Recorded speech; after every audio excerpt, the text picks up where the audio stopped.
Okay, I have gathered all my yarn as I talked about in the pattern. I have a bunch, I have a big stash. You don't even want to see it. It's a mess over there.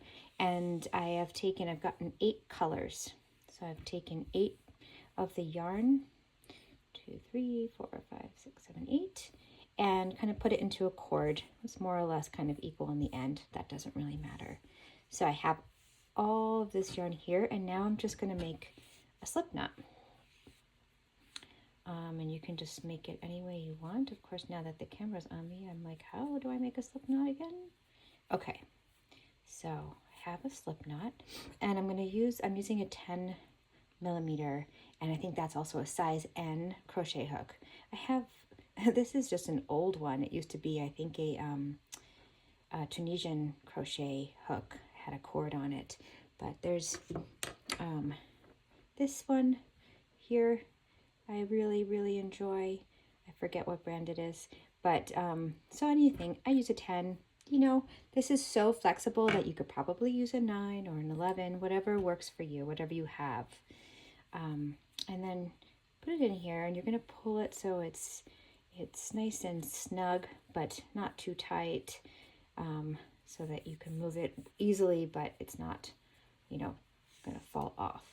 And I like to pull out a bunch of the yarn so that there's a nice old pile ready to go. I have my measuring tape here because I am going to make the dog bed for my German Shepherd. My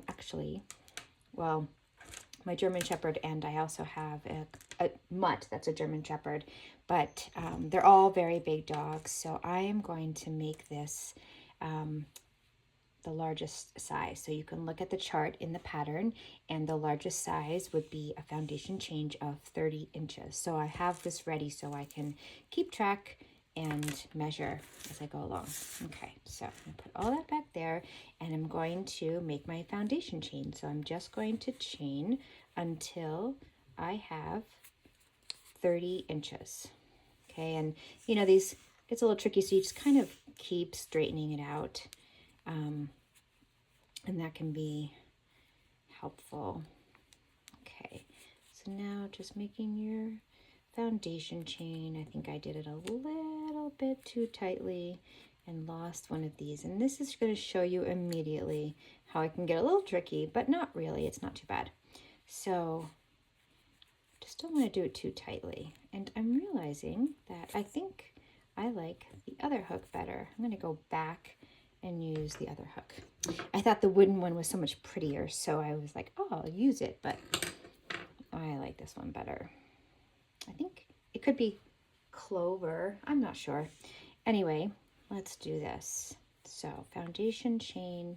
Oh my gosh, this is like a million times better. I can't even believe it. Wow.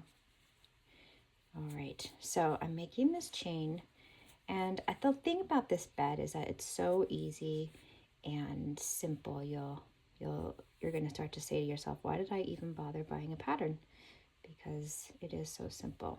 So you got to notice if you lose a loop, just go back right away. You don't want to have that sticking out, although it certainly is not the end of the world if it does. You can tack it back in somehow or grab it on the next row.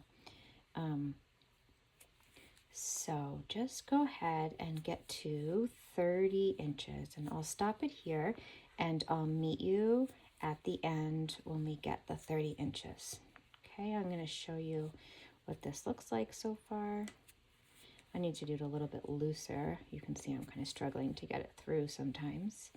It's nice to just have it a little looser. Okay, so you can see so far it's looking like this, and it doesn't matter what colors you use, because honestly all of them just turn out really lovely. Even if you think, oh my god, that is a horrible color combo, it actually does work. So here you can see, and you know, just to give a little perspective, it is now, let's see,